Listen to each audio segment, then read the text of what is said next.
popcorn ready. We always gonna put on a show, baby. That's what we do.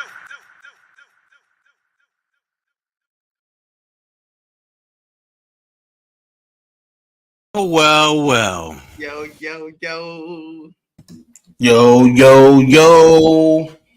Shout out to Fins Nation. It is a Tuesday night, 7:30 cut down day. Initial 53-man roster, and you're sharing it with us, guys. Lots to talk about, but before we get to that, Chad, you got a special message for our viewers out there? Yeah, man. Inside Leverage, 100th episode. French was good, man. I made the cut. Everybody, hey, appreciate everybody that's been here supporting us through this journey, through the toy drives, through the spaces and everything that got us here. That was a big part of our journey, hosting these spaces day in and day out, and we were given the opportunity to do something more within the community, provide some content, and we're trying to run with it and do our best to get better every day with it. But appreciate everybody who's been here with us and rock with us from day one, man. 100 episodes in, man. It's been a grind. But yeah, man, that's it, man. We can get into yes, sir, Frank. That's all I have. I mean, yeah, man, that's good. Listen, we don't go ahead, French.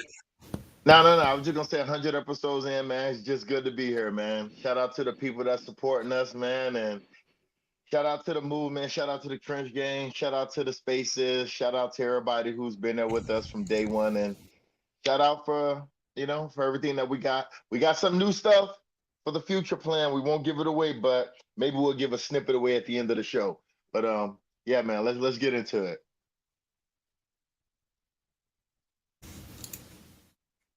How you feeling, Junior, man? You're kind of quiet over there, brother. I'm just looking in. I'm just absorbing everything, man. We here 100 episode, man. Just since day one. We've been rocking since the spaces. All of us just been fighting and grinding through other fan bases, man. It's just been a journey, man. And now we're here, and we got a great opportunity to not only give back to the community, but also provide our insight, even though some of our insights are a little outlandish, but at the end of the day, man, it's all love, man. We all love the Fins, and I'm glad that I'm a part of a bunch of guys that are passionate fans, passionate Dolphin fans that love the team, that are knowledgeable. I'm telling you, knowledgeable, man. I learned a lot from each and every one of them. So thank you guys for your support. And I learned a lot from the fans, too, that listen to us. So I thank you guys for your support. So. All right, man. Listen, let's just jump right into it. Let me share the first page here for the initial cut down. Lots to talk about. We're gonna try to be as efficient as possible. Let's go with coming straight from the Dolphins webpage. Obviously, let's see. Can you guys see that? Let's try to make this a little larger there. Hey, yes, this episode. So obviously, no surprises there. Quarterback room, we have QB1. Go ahead, Chad. No, you got it, coach. You got it, coach. Oh, okay. I'm sorry. So yeah, QB1. Obviously, we got Tua and Skyler. I don't know. I mean, we'll double back and share some thoughts on that. Running back room looks pretty full right now. We got obviously the Achane, Ingold, Mostert, Wilson, and Wright. Wide receivers looking kind of thin, guys, and I'm sure there's going to be lots to talk about there. Some surprising cuts, well, at least for some of us anyway. Braxton Berrios, Tyreek, Waddle, and Washington. Tight end room, again, we all know where some of us lie on the fence, with certain tight ends. So we got Tanner Connor, Julian Hill, Jonnu Smith, and Durham Smythe, fan favorite here at Inside Leverage. Offensive line that ended up keeping, what does that look like there, Junior? Is that 9 guys, 10 guys? 1, 2, 3, 4, 5, 6, 7, 8, 9, 10. Yep, they kept 10, a lot more than what I thought they were going to keep. But you got Tehran, obviously, Aaron Brewer, Lester Cotton, Driscoll, Eichenberg, the much maligned Liam Eichenberg, Austin Jackson, Robert Jones, Kendall Lamb, Andrew Meyer, which is kind of a revelation there. And, of course, the man child Patrick Paul makes the final cut. Before we move on to the defense, guys, any thoughts that you want to share on that? On that portion of the roster. Biggest surprise, Andrew Mayer and Tanner Connor, I'd say, have the tie. Like, I would never have thought that those two guys would be here right now, especially with what happened with Tanner Connor and his injuries and everything that he's been through. And when he got injured again, I was like, man, that's like probably the nail in the coffin for him. Especially with Rucci, how he was playing, you know what I mean? We saw that, but I guess there's something they're still willing to develop in. I'm not sure if he's here for the long haul or if he's one of those guys at the bottom that they'll kind of transition out as they make some moves or acquire some guys to fine tune the roster. So he's here for now. And Andrew Mayer as well. And I think he's in that same boat, a guy who, you know, shows a little something at the center position. I wasn't sure that they liked him, honestly, because he wasn't getting a lot of reps, in my opinion. But as you can see, the mobility is there. You see him getting out into space, and it's there. So let's see if they continue to invest in him, or if he's a guy that they're going to try to stash. Hey, the big surprise is there for me. Erges Lukama, tough cut, but I kind of felt like that one was coming. Pause. What I would say for me is the Braxton Berrios one. You know, in my mind, we kind of wrote him off thinking we have more depth in that room with other people, and you see at the end of the day, you know, availability is the best ability in football right now. So I mean, when you look at Braxton Berrios, you look at some of these other guys. I mean, even good old Duke Riley made the team, and look, Channing Tindall made the team. You know, that was one of the conversation I was having. You know, Channing Tindall versus Duke Riley. They both got you know, so that lets you know what we're gonna be getting from these specific rooms with this depth. And I mean, with the rotation we're expected to see from these multiple fronts and multiple packages, being able to have a Tyndall, being able to come in on a key down where you can just send him in as just a head. And he seems like one of those guys where if he gets to you or gets close enough to you, he's gonna do the magic trick and do the button move and get to you. So I like that. And you need players on your defense like that can get to some of these scrambling type quarterbacks as they attempt to break the pocket, because them breaking the pocket is usually them sitting in the pocket after a while and waiting for something to not come available for them to scramble out. But then if you can use a Channing Tindall, or that safety blitz is going to be key too, to bring that safety down, and that delayed safety blitz where you think you got time and that guy comes in a box, that's going to be key. So I look at this cut and I look at some of these guys and I'm looking at situational downage and why these guys made the team. A Tyndall, a Duke Riley, a Tanner, you know what I mean? That gritty style. And everyone talked about that finesse style defense and that finesse style team. We're looking at the grit. We're looking like, all right.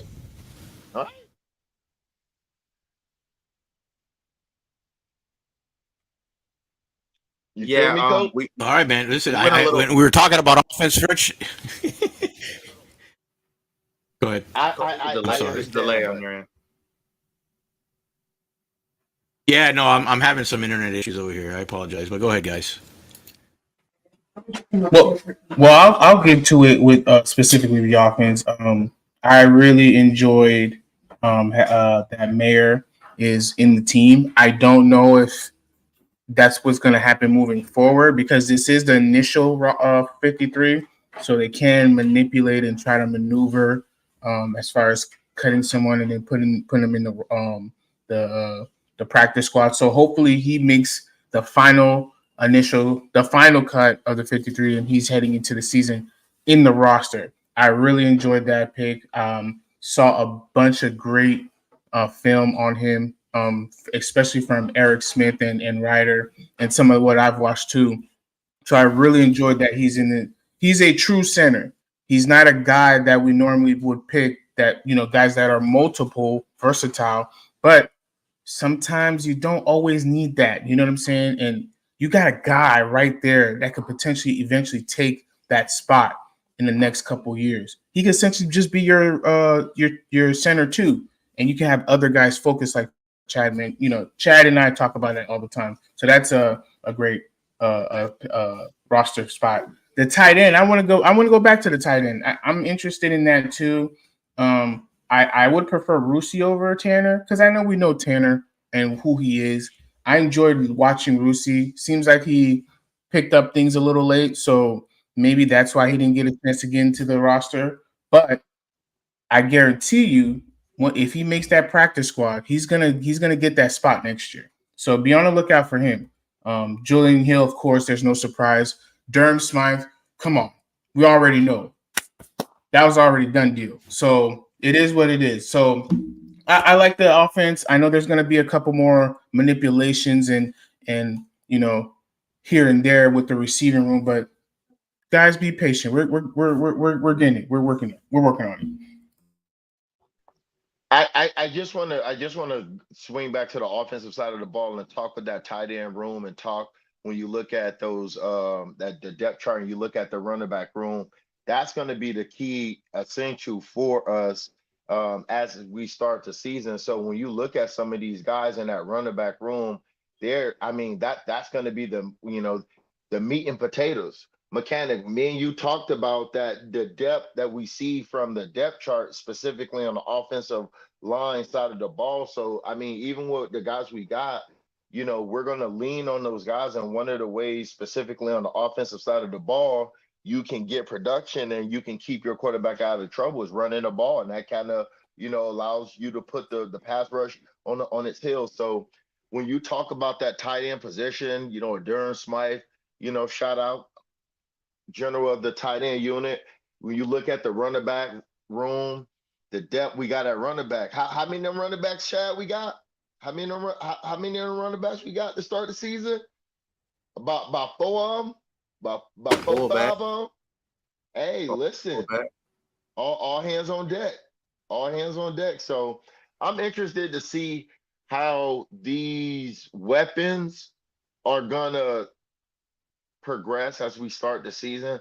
I like the guys. I know we're talking Rucci, but that's the depth guy that maybe you could bring back on the practice squad, Mechanic, that maybe somebody gets nicked up and then you're calling up for Rucci. Right, exactly. Yeah, I think that's what it's going to be. So it's important to be selective with your practice squad because you want to pick guys that are progressing, even though they progress late. You still want to invest. So I think that's essentially what it is. Rusi is a guy that I feel will be that Julian type. Maybe he'll come up. He'll from the 53 because of like you said, due to injury, and he will get the experience. Not a lot of reps, but through practice and all that stuff, he's going to develop and learn. And then next training camp, he's going to showcase what the experience, right? So yeah, I agree. Yeah, one thing. Oh, real quick. In regards to the tight ends, I think the reason why Tanner Connor is around is because he brings a unique skill set to the room, just like a Jonnu does. I think there's a little bit of overlap with Smythe and Tanner Connor, although we know Smythe is a little bit more established, but there's a lot of similarities there as what they do and what they bring to the team and how they're valued. So I feel like a Tanner Connor just brings a different element and a guy that you can put at that F, that Y, move him around. We seen him even be the backup fullback for an Alec Ingold in the preseason. And with that speed, if you're matching personnel, let's say 2 tight ends, 2 fullback set, 2 running back set, right? And you have a Tanner Connor out there with an Achane.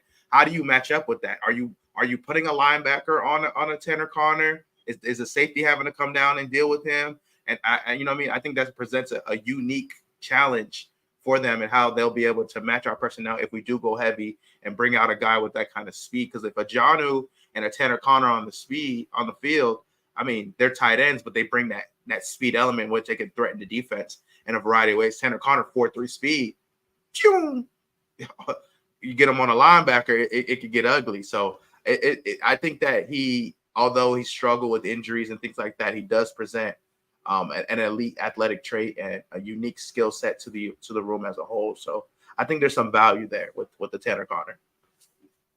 And just to have that same conversation with the running back room, sticking with the offensive side of the ball, when you look at that running back room and a unique skill set, and you look at a Brooks getting cut, you look at the reliability that you get from a Jeff Wilson and just that veteran leadership. As far as when you look at how that room gelled last season with these guys, Mostert have, you know what I mean, and they're going back and forth, and everybody kind of feeding off of it. It was a very healthy running back room. And when you talk about, going into I don't want to say,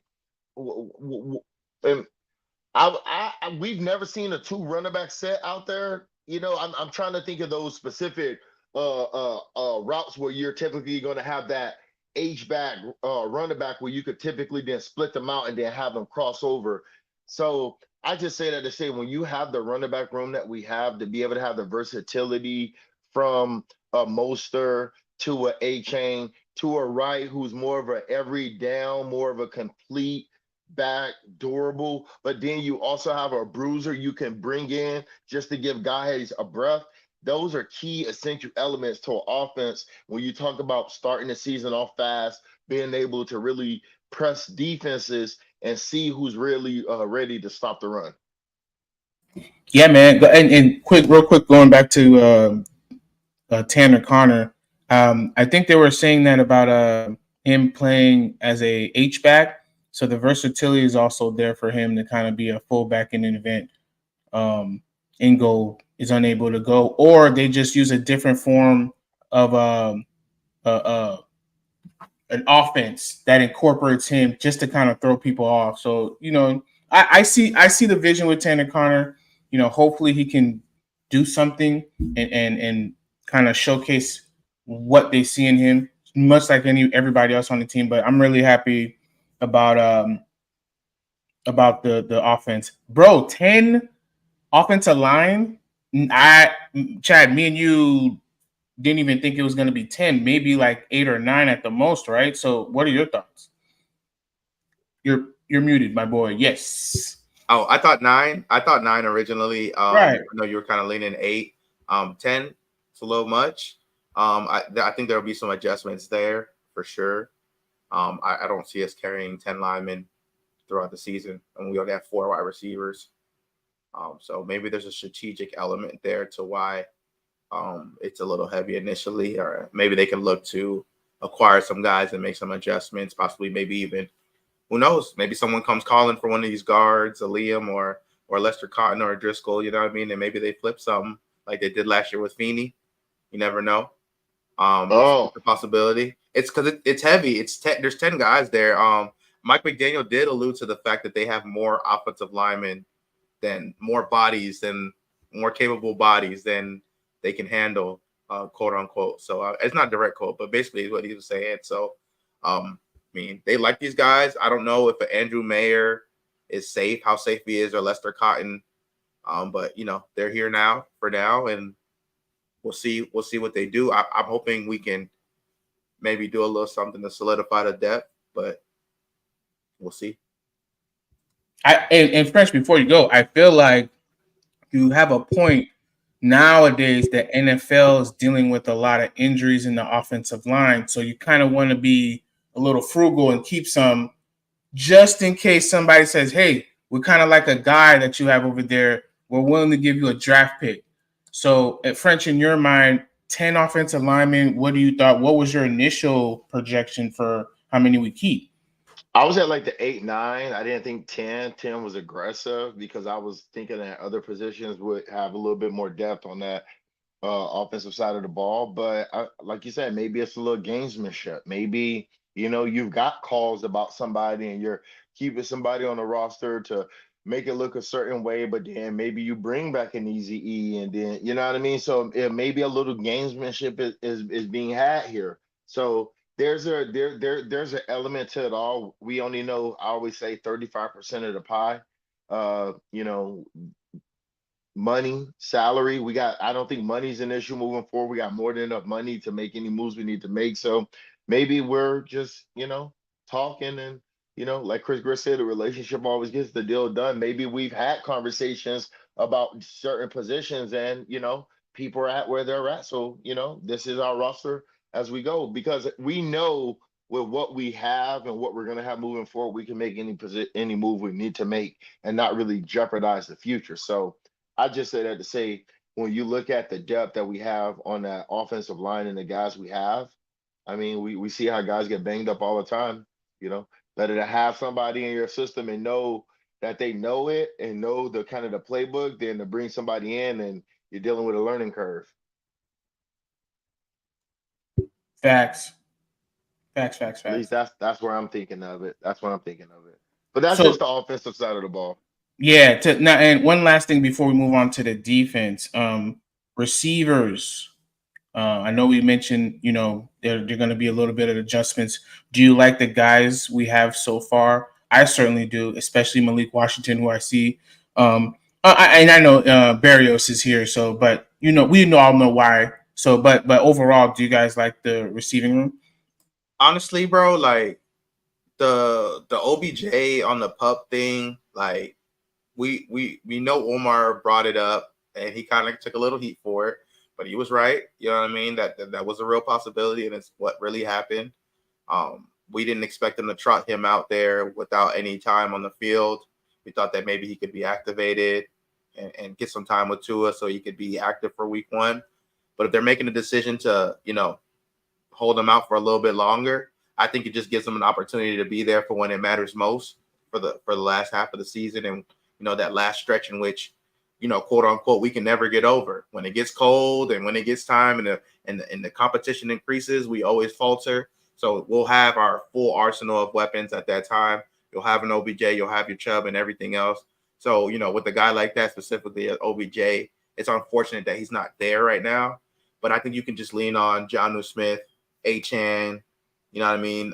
Durham Smythe, Julian Hill, maybe even a little Tanner Connor. Maybe you incorporate Tanner Connor into the passing game and get him some targets, because he can operate like a wide receiver. He can line up out wide. So maybe that's a body that they count in that room, pseudo wide receiver. So. Yeah, man. I mean, Tanner Connor good, but yeah, it needs some across the middle. He flashed during preseason. He gave you a little something light. That's the weapon side of the ball. So I'm gonna let y'all have that. Listen, hey, he got ability, man. Like you see it, and then a willing blocker, fast, can be versatile. You can do so much, and I know again, it's not going to be like that. There's going to probably be more with roster manipulation. Somebody's going to be let go. So, but initially, besides Barrios, I think I really like where this is headed. And I agree, Jonnu Smith is going to be an option for the team. So that way we can still have more than two options on the field, because them boys, Tyreek and Waddle, been working, man. They last year they needed the help, so it'll be good to have those guys. Don't forget Achane. Achane can line up out wide. He's gonna line up out wide. Best believe that. And that tight end unit needs to be in overdrive this season. And I don't just mean blocking. They need to, listen, they got all the tread left on the tires. If anybody got the tight end room is the tire at the bottom of the car, that Jeep tire that y'all see, put that on the car right now. I don't care. Oh no, we just got new. I don't care. Put it on the car right now. I got it. I'm about to use it. When I put it on, I want to spin out just all right, let's go. I need the tight end room week 1 to give me 4 touchdowns. How about that? Hey, listen, it's the fan base. Trey's right there with you. He says we could probably implement what the Patriots did with Gronk and Hernandez. So a little 1-2 punch with John and Julian. Maybe sprinkle in a little 12 personnel. yeah, and Yeah. something like so. Yeah, I saw there was some numbers about that came out, and we were like one of the lowest teams in regards to our use of 12 personnel. So maybe that's a new element that we can lean on with the wide receiver room being a little light, and you can incorporate some like we just talked about some different guys into the equation to kind of lean on those guys and the running game. Hey, don't forget about the running game. We can run that football. Exactly. Yes, Run sir. that football. It'll We be got three interesting to backs. see. It'll be interesting to see how we look this time around. I know we don't have Connor and Hunt, but if we can kind of, we'll be in good shape if we at least stay the same from last year, because those two were studs in my opinion, and even though we were hurt when they were there, we did produce a lot of yards, but you know How often were they on the field? Even that's on the true. field together, rarely. The full line was only there for like a game or so, like That's true. at full strength. A majority of the season, it was either Hunt dealing with the hamstring, Connor with the groin, or when he went out for the rest of the season, then Hunt came back. T said one goes out. You know what I'm saying? It was a whole bunch of shuffling. So for me, I'm evaluating based on what we went into the latter parts of the season when it got gritty. We didn't have that line that everyone You're right. is saying Yeah. is such a downgrade. This line right now is better than what we had then. The hopes is that Aaron Brewer can get back as soon as possible, and hopefully a win can come back. Who knows if that's the case or not? But wishing on a star with that one. Wishing on a star. Yeah, but when you but one of the things I want to say is when anytime we've got that production out of that tight end room in the game, it's been electric. It's Yeah. been sheerly electric. Got to get more Facts. of it. Got to Yeah. get more. Whenever the tight ends get involved, bro, we usually are really productive. Because the Facts. ball's moving. Anytime the tight ends get the ball, it's usually a first down. We kind of go to something else, Then something happened, and we might get off the field if we don't get a touchdown. But when you incorporate that touchdown, that tight end room, man, that's that Jeep tire. Hey, listen, Yep. hey, you know what? I got a new GIF for the tight end room. Let's roll it. We'll save that. Let's put a pause on that. Let's move forward to the defensive side. I'm gonna just say the names out, and then we'll kind of talk about each position. So now on the D line, we have Calais Campbell, Deshaun Hand, Benito Jones, Brandon Peely, Zach Sealer. Made it. Those are your interior D lines. Okay, so now your linebackers: Quentin Bell, Jordan Brooks, Muhammad Kamara, David Long Jr., Emmanuel Ogba, Jalen Phillips, Duke Riley, Chop Robinson, Channing Tindall, and Anthony Walker Jr. Wow. Okay, we'll talk. Whoa, there's a lot to talk about here. All right, so our cornerbacks: Ethan Bonner, Storm Duck, Kendall Fuller, Cater Kohu, Siren Neal, and Jalen Ramsey. And then our Storm safety, Duck. Storm Duck, baby. So our safeties: Elijah Campbell, Javon Holland, Marcus May, Patrick Morris, which we all felt yes, and then Jordan Poyer. That is your defense of team. What do you guys think about that? Where do you guys want to start? There's so many to talk about. Let's start with the That's why trenches. that's why I started the show drunk, because there's so much going on with this roster, because this defense is the one that got everybody like. Well, let's start off with the interior. Peely? We said it. We talked about it. Benito, is that you? Not gonna lie to you, friends. I thought they were gonna keep one nose tackle, but they proved me wrong. And it seems like, based on what Peely has done in preseason, man, hey, he deserves his flowers, man. Welcome to the team, big dog. Did I not say that on the show and it sounded a little crazy when it was saying it? Then I was even talking about stashing Matt. But it's all in the flow and the evolution of what you're gonna need the first 2 weeks specifically. Because nobody really has an identity, and the flashy touchdown plays we throw with Tyreek is an anomaly, and that's not what every offense can do. The Jags can't really do that unless it's really broken coverage. So it's gonna be on that interior side of the ball. A Peely in a rotation, a Benito in a rotation, a Sealer there. So those guys are gonna be key to really us. When we talk about establishing our identity, that's it right there at the point of attack. Yeah, I don't think enough people are talking about how good Sealer has been this offseason. I think he's primed for possibly even a better year than last year. So be on the lookout for that. Yeah. I'm on the Sealer train. Yeah, it's Trench Gang now. It's Trench Gang now, baby. Calais, that leadership, that veteran leadership, that grit, that championship mindset, that Ravens, grit and physicality type. You know what I'm saying? Like that's gonna be something that these guys can feed off up front. Benito, he's been a little banged up, but I felt like he was the starting nose tackle. I felt like pretty secure in that. I thought he was safe. Peely, I wasn't sure about, especially with the way Gallimore, Harris, Mack, Payne. There were so many guys that were flashing. But Peely beat them all out, man. And Gallimore's the one. Gallimore's the one that really got me because he plays so violent at the point of attack, just like dish dragging. That's what I like from that interior. Someone that's like, get out of my way. I'm going this way.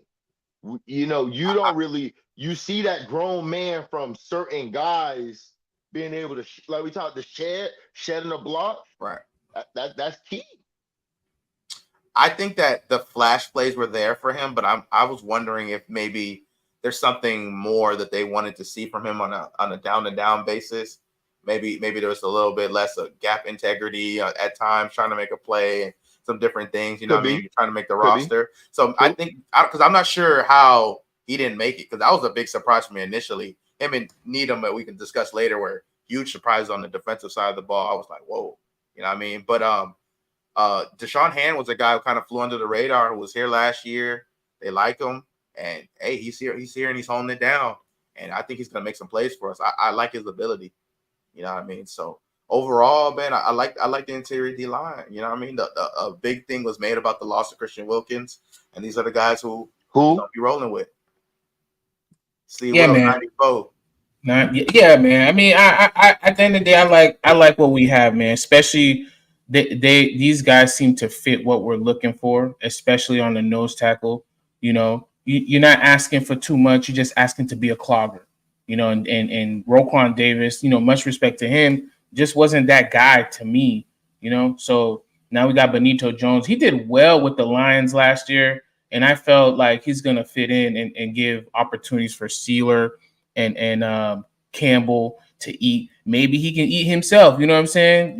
Just dish rag somebody and get a sack. You feel me? So clog up that interior, that inside, man. So I'm glad about our D tackles, man. I'm good with that. Coach, you back, baby? Nah, man. There's something a little more serious going on, but I'll just keep quiet and I'll keep moderating while you guys speak.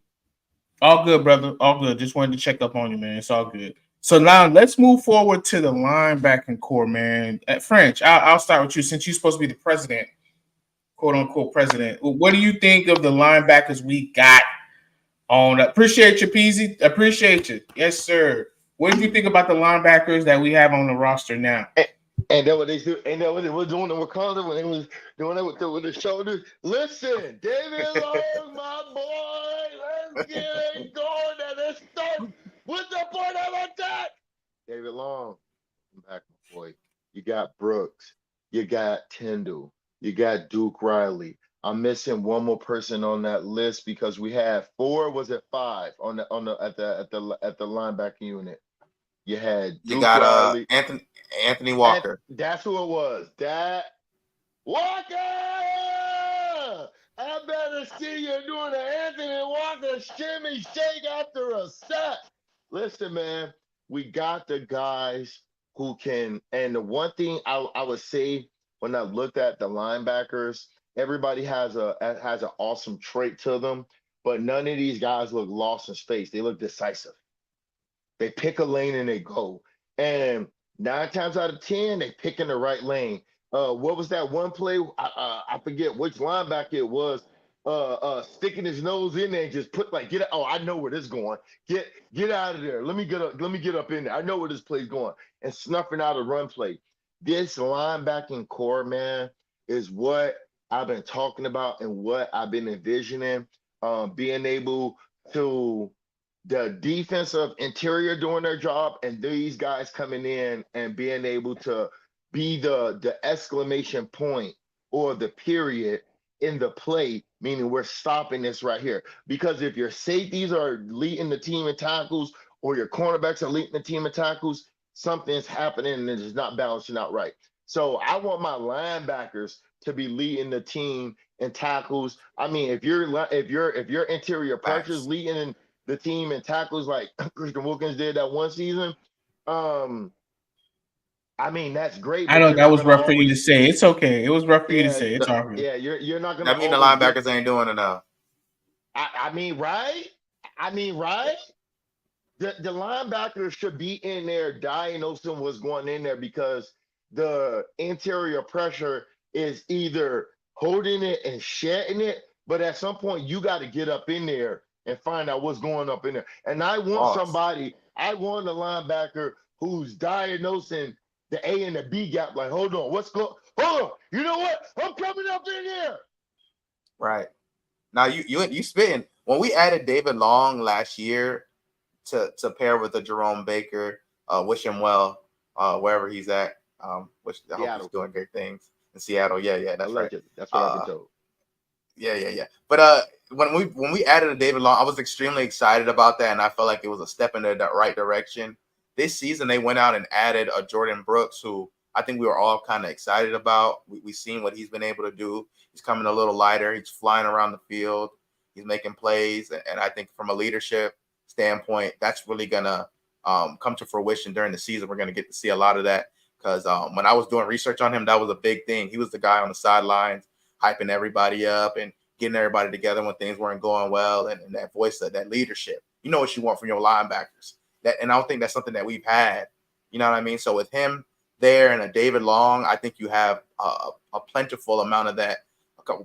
Calais and Poyer and everyone else included, of course, but those guys specifically in the linebacking core, I think are upgrades. And then you went and added an Anthony Walker, like icing on the cake, bro. That keeps a Duke Riley where he's at and where he's comfortable in a limited role where he can come in and maybe just do a little something. And traditionally, when he's asked to do just a little something on defense, he's pretty good. When you ask him to do too much, then some of those weaknesses start to show up. But in limited capacity, Duke Riley, he can show up and make some plays.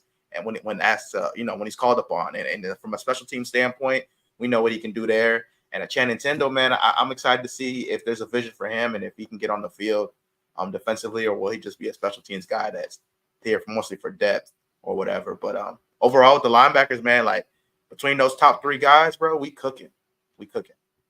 And I love all of that. That it is great. And specifically with Anthony Walker, I love the move. The problem that I'm having here is we haven't seen a majority of camp. And is that not a concern? What in your mind, and in French, you as well, what in your mind do you think the coaches were thinking? Because I felt Bolton played well in the preseason, but I guess it wasn't enough for them to say, hey, we're going to keep you. So if it's even, I'm leaving. If it's even, I'm leaving. I'm going to go with what Walker, let's roll. But you gotta beyond just flash. You gotta, like Channing Tindall, you gotta constantly make a name for yourself on key play drives and emphasize. Tindall was emphasizing the statement, and that emphasizing on the emphasis is what. And if you don't do that, you're not gonna. But that's the what? When you're emphasizing on the emphasis, we gonna put that on the shirt. When you emphasize it on the emphasis, you get the product that you are desired. That threw you up a little bit. But with Anthony Walker, I think he's a guy who's dealt with some injuries at times in his career, shoulder and things like that. So maybe they got to a point where they saw enough from him and when they kind of just shut him down, you know what I mean? So you can have him just like we talk with OBJ for when it matters. So I think that with an Anthony Walker, that's probably a good reason why we haven't seen him for the majority. And now that he's back and he wasn't cut or waived or anything like that, I think that that's a sign that it wasn't something serious and that they were just probably being cautious, which I think is a reoccurring thing we've seen all along the roster all off season with a variety of guys outside of him. So with him specifically, I think that's what it was. Just a little bit of vet rest, a little nicked up, and they were like, you know what, shut it down, because I mean, you got Brooks and Long who at times in their careers have dealt with things as well. So you need him. Right. I mean, and he's more of a key guy that's going to be able to provide that rest, because you don't want Brooks and David Long in on every single play. You know what I mean? Like, I mean, you're going to have your packages, but I need these guys fresh for the end of the game too. And if you're you know how it is in the beginning of the game, you're putting all your good out there because, but as you get into the second and third quarter, having that rotation of guys is key.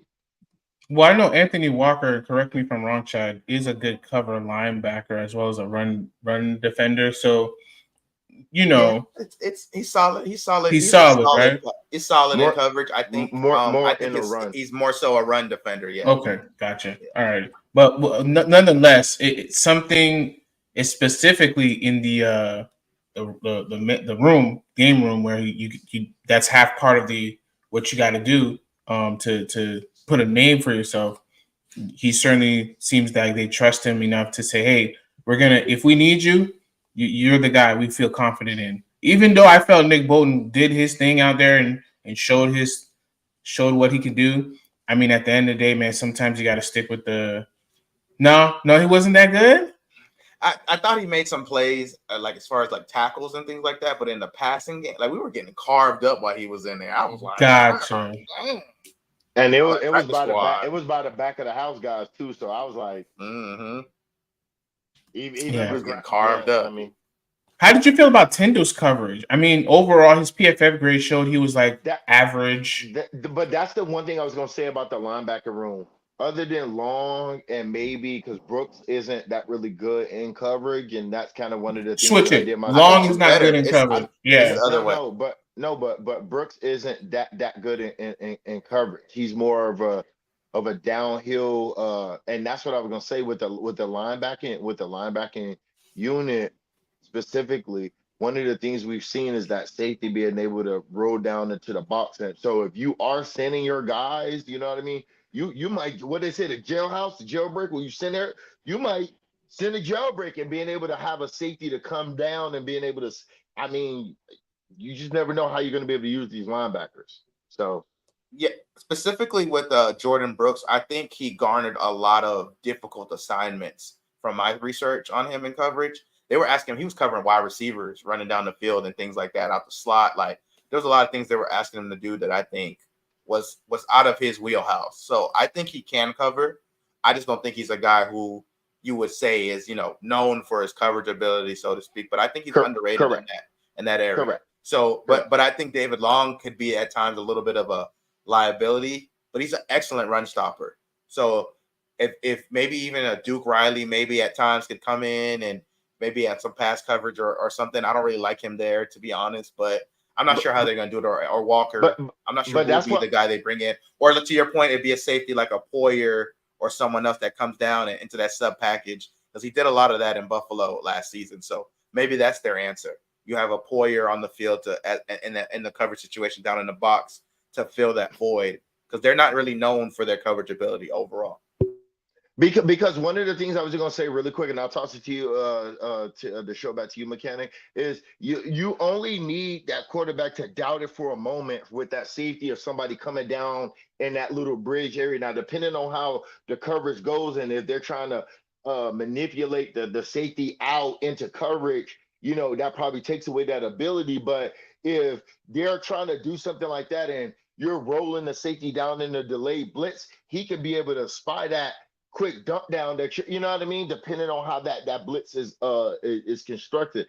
So I just said it to say being able to roll your safeties down, or being able to have a cornerback to look like he's in coverage, but then he comes in on, you know what I mean, we seen that not really from the cornerback position. That was in other eras, but I just say that to say we could see multiple different packages with what we know as the pros and cons for every specific group.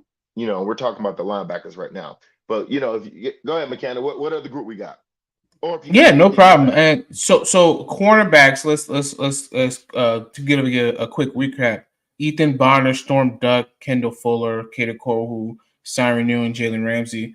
Um, Most of what we expected. Of course, we kind of was debating on Storm Duck and how he was going to be in the roster. Seems like they chose the younger guy over Nick Needham. So, I mean, what are your thoughts on that?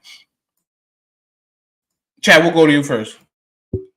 Yeah, to be real, Ethan Bonner was a rising star this training camp, so I felt he was pretty safe. Kader Kohu, although he had a rough season last year, I was never, what I mean, in doubt with him. At the nickel, I feel like he's a great guy, can tackle, come down playing the flats, and I think he's actually one of the better slot cornerbacks in the NFL. They kept him in that role, and I think Ramsey's going to play in that role a lot this season, in the star and moving around and doing some different things as well. So you even have Fuller who can do that too. So I think that with Nick Needham, he just kind of got lost in that. You have a Siren Neal who, I think, I don't know how much he'll do on defense, but special teams ace who needed to be here. And with Storm Duck, man, he made so many plays, man. He plays on special teams as well. I think that was a big factor in it. At the bottom of the roster, you need special team guys. You can't just be a guy who, you're the fourth safety, the third nickel, and then, with the Needham specifically, shout out to him and everything he's been for us, really versatile. I thought there's a chance that he could be around because of everything that he could do, but they chose to go in a different direction there. So, hey, Storm Duck. Hey, we got the merch ready, man. Hey, what I'll say, Junior, and I'll let you take over is, I mean, if it's even, I'm leaving. If it's even, I'm leaving. And the young bull show he had that dog in him. And Nick Needham, I mean, we talked about guys coming and playing and having that step, and he kind of came back last season, had a little bit of that step. Maybe we'll see. Listen, and I'm not saying this as no shot to anybody, but if you don't come back with that get off and get it, some young boys start eyeing your position. If it's even, I'm leaving. So it was a small shot fired across the bow that only a few people heard. Can you guys hear me? Yes, sir. Yes, You sir. look and Coach. sound excellent, sir. Thank you, sir. How do you feel about the cornerbacks, Coach? I was happy about Storm Duck, man. I mean, I just on the name alone, that kind of it's kind of a cool name, but that's not really what's important here. I am gonna kind of puff up my chest a little bit, and I was one of the ones that said that Needham was gonna go. I know there was a lot of controversy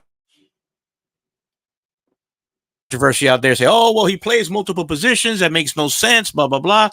But once I saw what's his name, the rookie from Cal, I know he's on the IL right now, but and the way Storm Duck and them were playing, I was like, well, yeah, McMorris is correct. These guys, it's just it's going to be tough sledding for him, and apparently, I don't know if it was his injury from a couple of years ago that ultimately did him in and said, look, just your time's up here. So, and I know he was a fan favorite, but you got to do what you got to do. That's interesting to me because we spoke about Nick Needham's versatility, can play inside, outside, safety role. Storm Duck, and I'm going to revert to Chad real quick on the scouting report. Maybe French can enlighten us as well. What other positions does he play? Is he primarily cornerback position, out boundary cornerback? Can he play a little slot? Can he play a little safety? I think he's primarily a boundary. I don't think he's a guy that's going to really play inside. But again, we got so many guys that can do that. I don't think you really need him to. Facts. So you remember how we were speaking about having that third cornerback to allow a guy like Ramsey to float around, be that X factor, that robber, whatever terminology you want to kind of call it. Do you feel confident, or does the coaches feel confident in that to allow him, or maybe Ethan Bonner, to kind of more than likely Bonner? But okay, but it's just interesting to me that they went with a guy who's primarily boundary and not a guy who has a little more versatility. But because I always thought versatility for this defense was something that they look for so they can change things up. And there's still adjustments to be made, so we'll see if there's any tweaking there. But as of right now, I think that a Storm Duck is probably the fourth cornerback. Cam Smith's injury, I think, opened the door for him to make it on safely, and he has an opportunity to latch on and maybe even get some snaps in a rotational basis, because these guys run a lot at the cornerback position. It's a passing league now, so you need bodies at the cornerback position. So he'll get some ups, but I think, like, there'll be times in which he might be on the boundary and a Ramsey or someone else is inside, but I think that'll primarily be an Ethan Bonner's position right now. I think that's why you saw him get significant snaps. I think they're trying to get him ready and acclimated so that he can step in and be that fourth cornerback, third boundary corner. How do you guys feel about Ethan? I mean, he showed a lot of progress, a lot of improvement in camp. Preseason, I don't know. Everybody had mixed reviews about him. I thought he did okay. What are your thoughts, French? I mean, Bonner balled, man. Shout out to Bonner, man. Came and signed the little helmet for my daughter, man. Bonner, we tapped in, we locked in, man. Oh, he gave you an autograph? He gave you a little autograph? Yeah, he gave a little Hold autograph, on, friends. Don't this sound a little biased now? Are you being biased because of the autograph? But the only reason I even took the autograph, because I said I'm only getting autographs from dogs, and he showed me that dog. So I say specifically from him, and even when we were talking about the owner of the quarterback Storm, these guys turn their head around. That's a lost art from what we've had from guys getting torched because they're not turning their head around. And most importantly, when these guys turn their head around, so something I even seen in camp is, even if you think you're going to catch the ball, I'm going to try to strip it away, which is an intangible tangible. We got two shirts we're making, emphasizing the emphasis and intangible tangibles. After a this few show, minutes later, it is getting delectable. Listen, these are the intangible tangibles that you need from that cornerback position, and I'm excited. Thank you, Coach. You're welcome. You're very welcome.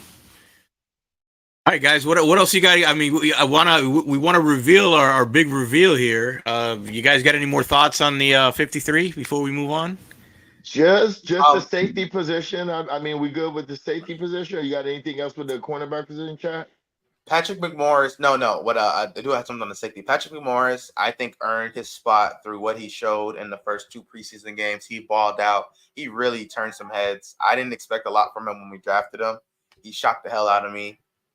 The scouting department, that was their guy that they vouched for, and they wanted to be drafted. And I see what they saw. That boy's. I got a little Rashard Jones vibes. I ain't gonna put that on him yet because he got to make. You know plays. what? Rashard made plays. But yeah.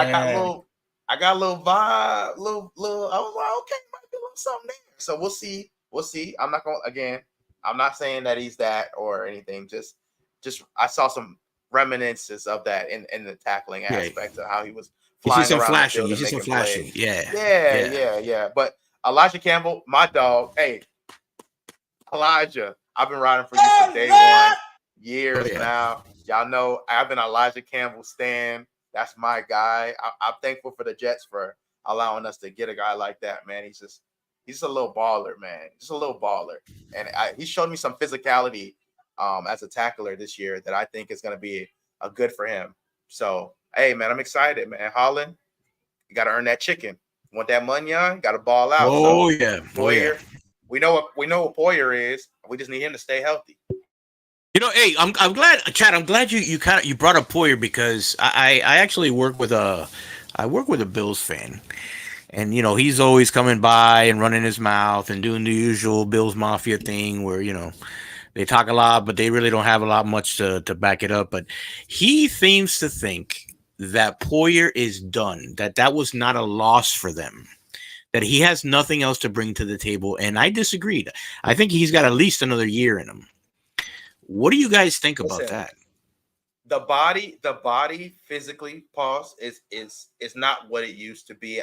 You know, the athleticism, I think, is maybe a notch below where he was in his prime, but mentally, he's still sharp as ever. And I think that's a big part of, especially what we were missing from a communication standpoint. There was a lot of times where guys were getting passed off in zones and just running wide open over the middle, you know, putting guys in positions. Rasul Douglas alluded to the fact that when he got there in Buffalo, he didn't know what he was doing. He got there midseason.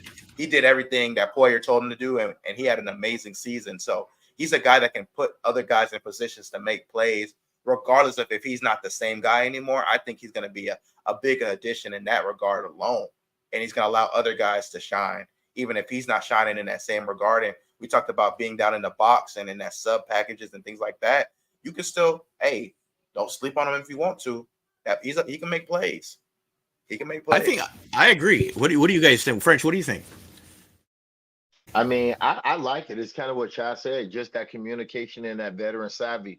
At this age, I don't need to run around and do everything if I know where it's going and I just know where to be. It's that veteran savvy. That's absolute bars. I have nothing else to say. That is bars. French, video of Junior. I'm sorry. I had to Wow. give him the props right there, because when you are a savvy vet and you know where things are going, all you need to be is right there, waiting inside leverage. Junior's got that 4D sound, man. I was like, God damn, where'd that come from? All right, yeah, man. So go ahead, Chad. And for everybody watching, I just want to say that this episode is sponsored by Prize Picks, now legal in the state of Florida. Use the code 5, place a $5 bet, $50, risk-free. You get that. Hey, no stress. Football season's coming. We're going to be having some plays. If y'all want to tag or fade, you know what I'm saying? We could, hey, listen, hey, y'all want to ride with us or you can fade us, but we're going to get this Prize Picks money together. So use the code 5, FIVE. Correct. Go get your money, so you won't be done, young. Got to get that fun, yuns. Get that money on. So, hey, so on that, are you guys ready to review this, man? I can't wait. I gotta stop. Like, I can't wait to review this, bro. So, listen, you know, us here at Inside Leverage, I have to say that we're always trying to innovate and think of better ways to interact with you all, the fan base, whether it be positive or negative, you know, anything that goes on with this team, feedback on things. You know, we're always trying to find a way to interact with you guys, because you guys are the lifeblood. You guys are the heartbeat of what Fins Nation is. So without further ado, we want to introduce a way for you to actually call in and speak to us and give us your thoughts on the final 53. So I'm going to share the phone number. And, you know, if you got any questions, you want to just chat for a couple minutes or whatnot, go ahead and jump in. Here's a phone number. So we'll keep talking, and once a call comes in, we'll see what happens. Yeah, this should be fun. Nice little interesting. Call now for your free reading. If you got any questions for anybody on the show about the roster, let us know. Right. If you're tired of French casting wide nets, stealing your take, a take that you may have put out, you know what I mean, and he just comes in and uses it on the show, you know what I mean, and you're tired of that, tap in, man, you know what I'm saying? And if you're tired of Junior getting all in his microphone, Liam takes bragging about Liam, you know what I mean, all in our ears with the Liam takes, you know what I mean, chime in, man. Yeah, man, just give us a call. So yeah, man. You know, listen. Did you guys? I know I was having some technical difficulties, but did you guys touch on this Easy E thing, the Azukama thing? That wide receiver room is thin, man. I don't want to go over again what you guys talked about, but you know. Yeah, it's an interesting. I don't know what they'll do. I don't know how they look to address that. There's some conversations about bringing Ezukama back. Oh, so maybe that's well, something that. Can you guys hear that? We got our first phone call. Here we go. Who we got on the chat line? Hello. Oh boy. Hey, tap in. What's up? What's going How on? you doing? My name is Jeff. I love you guys. Hey. What's up, Jeff? I have a question for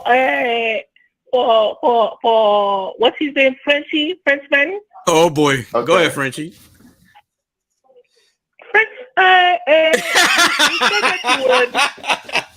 You said that you would give me a list or the list of draftees that you said you was going to put on the podcast. Yes. I don't know where to go. Can you instruct me where to go? I need to know. If that is a perfectly great question, and I'm glad these are the questions we're starting the telephone call with. If you go back, Coach, can you tell us where can they find the previous episodes of the podcast? What platforms are we on? Listen, this is very simple. If you go to Apple, if you go, oh well, hey, thanks for that call. I didn't get your name on that. What happened? Someone came? Pause. Yeah, somebody actually made a phone call. They called in. They were asking for French's list. I missed it. But listen, if you look up on Apple Podcasts or Spotify, there is actually 99 episodes that you can actually, if you have plenty of time on your hands, you can look and see if you can find French's list. And put it to you this way: hold on. If you can find the list, we'll just hit us up. We'll give you a 50% coupon at the merch store. Whoa, Coach, be careful what you're giving out. I tell you exactly where it is on the show. Yeah. What was the question? What was the question? I don't want someone to extort the system. Go ahead and give me the gambit one time. You know how long I've been waiting for this? I'm about to make a name for myself here. If you go to the Inside Leverage podcast and you look at the night we were doing the draft and we were doing the analysts and we were analyzing and we were doing the pre-draft show when we were putting together, you will see I gave out my key on defensive linemen. French, you're gonna have to put a pause. You're gonna have to pause there. We got another call coming in, my boy. Wait, I got one call at a time. Just relax. Wait, we got another call coming in. All right, you're live with Inside Leverage. Go ahead. What's going on, fella? This is Trey. Yo, what's up, Trey? Hey. What's going on with y'all, man? My question is, can y'all explain to me the 53-man roster in regards to like the wide receivers unit is at 4. So when the game is coming, they only can activate is that 46 or 48 players. So do you think that we're bringing wide receivers that we cut back, or are we bringing in wide receivers that's been cut from other teams? Go ahead, Chad. There's some conversations again about Eric Ezukama returning back. I'm not sure how real those conversations are. There is some familiarity there, so it would make a lot of sense. Robbie Chosen just got cut from San Francisco. He's a guy that they could potentially look to bring back on the practice squad. There's some familiarity with him, some time in the system. He was over in San Francisco, so we know it's similar. And plus, he was here last year, so maybe they spin the block there, or look to maybe take a look at a Terrence Marshall or some of these other guys, Noah Brown, and some of these other guys that are out there to see if there's something else there. I'm not sure if that's something they'll pursue, but 4 seems a little light to me right now. So I think there's something definitely that needs to be done there. But again, you do have a Jonnu Smith, a Tanner Connor, a Devon Achane who can give you some pass catching options. So I think that depending on how they want to do it, they could go what they have right now, and after week 1, add some guys when it's no longer guaranteed contracts, or they could make a move to kind of shore that up now and possibly stash someone who's on the 53 currently. Yeah, for sure. And I think we they'll probably try to end up getting 5 to 6 receivers once the season start. I think right now they're just trying to see how to outweigh certain things because right now the receiver room is a little thin. So rather than trying to force to fill it up with the required amount of people, you want to kind of just, okay, we know that certain guys are probably maybe might not go to another team right away. So let's give ourselves some rooms for other guys that might be more qualified that probably might get picked up real quick. So it's all about space manipulation, trying to adjust, trying to make sure when to cut certain guys at the right time so you can bring them back in the practice squad. But yeah, we should see a change in the receiving room before the season starts for sure. Yeah, I think so too. I mean, I think it's pretty evident that even the team itself said when they put out the roster it was initial 53. So there's obviously there's going to be more moves made. We got about a week and a half basically before the first game. So this is definitely not the final roster before week 1. I'll tell you that. Do you guys see it getting full like the final roster by the end of the week, or you think they'll? Because you kind of don't want to prolong a bunch of movements. You want to kind of get ready. Yeah, you got to start preparing for Jacksonville. Go ahead, Chad. I'm sorry.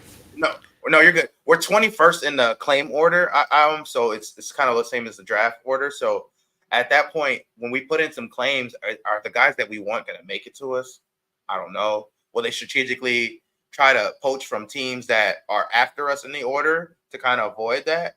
You know what I mean? Maybe that's something that they do. The Buffaloes, the San Frans, and all those other teams that would be behind us. Maybe they strategically go after some of those guys to bring some of those guys in. That's something that they could possibly do, or just try to put in and see whatever, from whatever team to see what they can get. But I don't know what exactly. Maybe a nose tackle, another DT, not a nose tackle, but another 3 tech or 5 tech is something they could consider. Wide receiver. We know is a little light. So, and as well as I think there's still a move that could be made possibly with the Jeff Wilson via trade or something like that. I'm not sure. You guys think so? You think so? I'm not sure he's locked in. Where Aaron Donald at? Hey, yo. Okay. Oh, Donovan Peoples-Jones. Nick, thank you. Donovan Peoples-Jones is a guy who makes a lot of sense. Good blocker, some down the field ability. He's a guy who could, big body, 6'2", I believe, as well. That could be something that makes some sense for us. Trey's got a follow-up question here. Yes, and it's a 48-hour period essentially. So 2 days with the claims. Yeah. So 2 days after being waived, we have to wait. So 2 days. No. We yes, after the claim. Okay. So we wait 48 hours to find out all who we got and what didn't come back and all that other stuff. Just like in fantasy. Mm-hmm. Yeah, man, it should be interesting. See what we end up doing, and then kind of get ready for the week of the Jaguars, which I can't wait to talk about down the line. But yeah, man. We here. The cake been Football's baked. back. The cake been baked. Man. Do you guys? I know it's still early. There's still roster building, whatever. But do you have any initial thoughts for the Jacksonville game? Because I can't help but look ahead, man. I'm sorry. Well, for me, I think it's going to be interesting, of course, the typical questions of will our offensive line hold up? They do have a lot of good front 7, front 4 for 5. So it's important for us to will Aaron Brewer be able to play?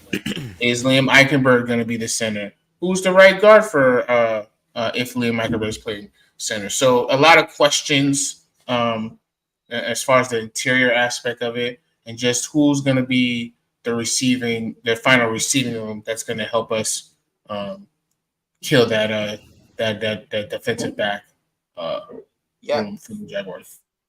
For the people who've seen it, there's a picture in the Miami Herald of Aaron Brewer's hand injury. It's like down from here. I'm not sure what happened. There's some speculation of a few different things that could have happened with a cleat or a helmet or something. I've heard somebody say it could maybe even have been a break through the skin. I don't know if that's any of that's real or accurate. Just a lot of speculation from fans. So don't take any of that with any a grain. But the injury itself, it doesn't look super significant, but it does look like it'd be a detriment to him and snapping. So I'm hoping that within the next 14 to 20 days, that's week 1 to week 2. There's 4 days after, essentially on the Thursday night game, at least he could be back if he does have to miss week 1.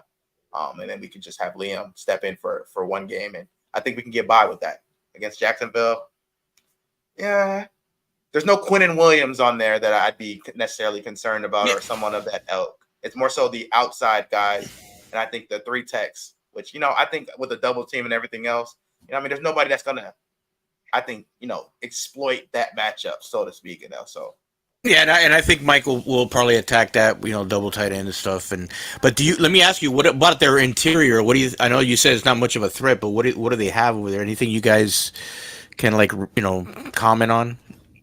I'm gonna say they're solid, yes. But I'm gonna reserve my in-depth analysis for another day. But one person to keep note is Walker. I think he was a rookie last year. I think he was a rookie. Their defensive end. Or year 2. That's Buddy from Georgia, correct? Right? Yeah, I think. Yes. That's going to be a matchup between him and Austin Jackson. So that'll be something I'm going to dive deep into, see what that looks like. And look at everybody else, their front 7, their DBs. I think we can exploit their DBs, I ain't going to lie to you, but we'll see.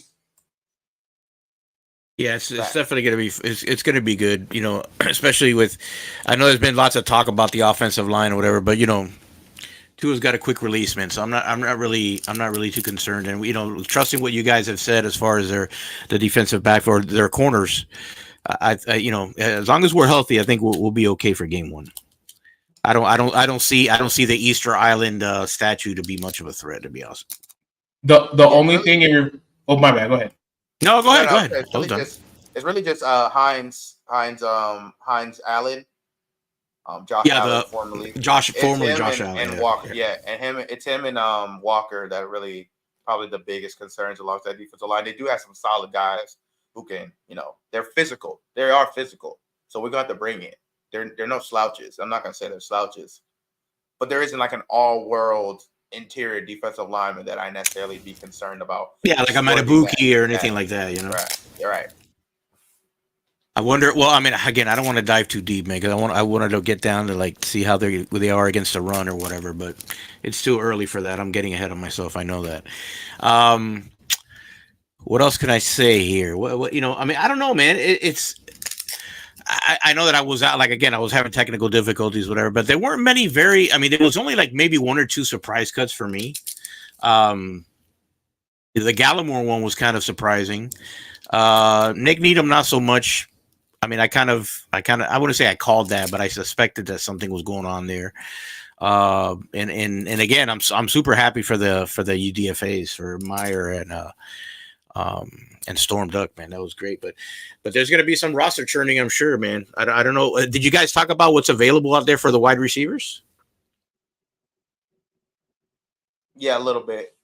Okay. We talked about a little bit. Terrence Marshall, Donovan Peoples-Jones, Noah Brown. Some other guys might come available too. Yeah, there were some other guys as well that were of some interest. There was somebody else that I feel like I'm leaving out.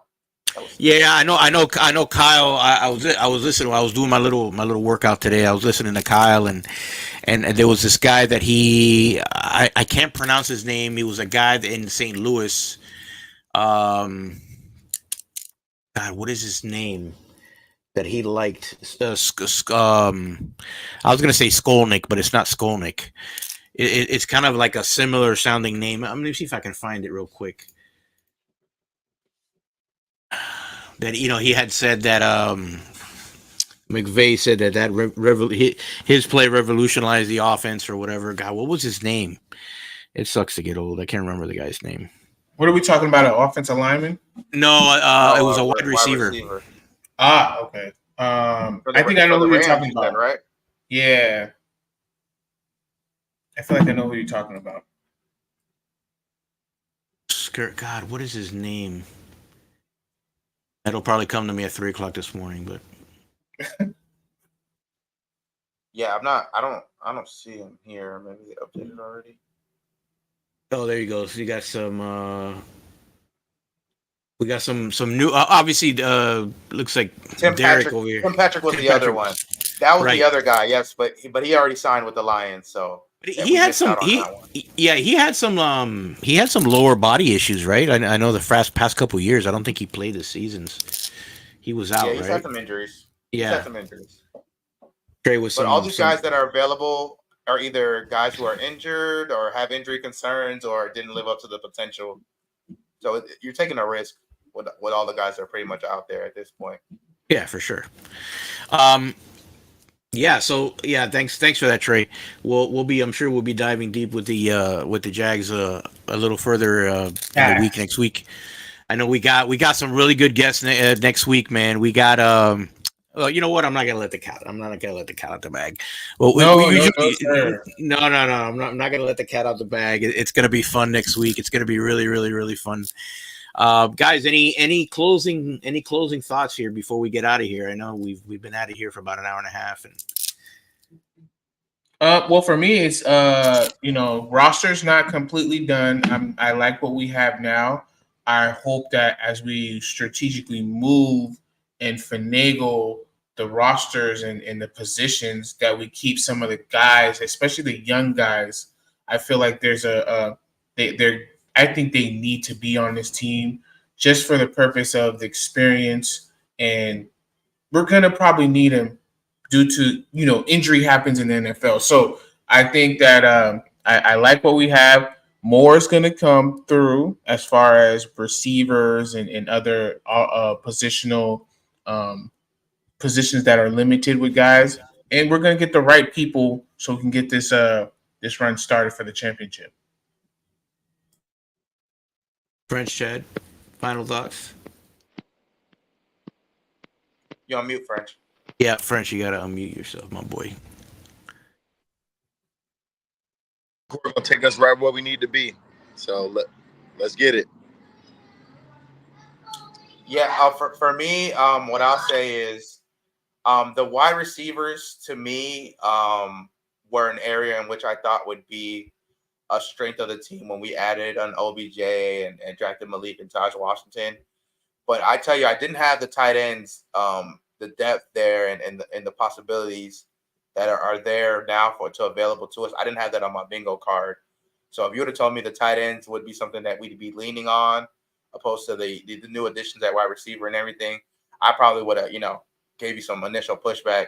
But yeah, man. So I'm excited about that, and I'm excited to see what they'll add to supplement. The four guys that they have there right now. Will they add a body or two? Barry did allude to the fact that they could go light at receiver and put a couple veterans on the practice squad. So I guess we'll be on the lookout for that. See if there's some veterans that they add to, maybe bring them along slowly so they can acclimate, and then they add them to the 53 later, or they bring an Easy E back or whatever they do there. Defensively, hey, man, let Weaver cook, man. I'm excited to see what he can do. And, yeah. Overall, I like this roster. I like the potential. I know there's some concerns about the offensive line, but I do think there's some things that we can do offensively quickly in the short game to mitigate some of those concerns with the tight ends and running backs at the backfield. So I feel really good about the entire construction of it all. And there are some surprises, but hey, man, good surprises. Not too many bad. So good surprises are good. Good surprises are good. So hey, listen, on that note, here's a little word from our sponsor.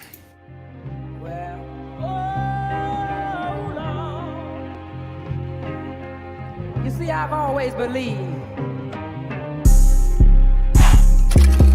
15 following the penalty. Tua swings it out. Speaking of fast, how about Tyreek Hill? You see, I've always believed. Hill inside the 20 and then finally chased down. Oh, yeah. He's 12 of 16. If you don't give it, Lay on the block. Go, he's got him. He's got him. And they've got a touchdown. Oh, he smoked him.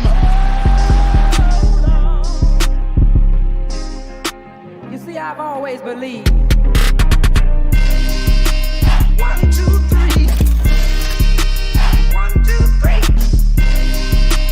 1, 2, 3. 1, 2, 3. Yeah, man. So on that note, ladies and gentlemen, thank you for joining us. Appreciate you guys. Appreciate you guys for all the support. We couldn't get to 100 without you. Hopefully, here's to another 100. I love all four of these guys. Wally, I know you're not with us. I love you, my brother. This has been a hell of a journey. Can't wait. Looking forward to what's in the future. Fins up. And remember, we will be there in February.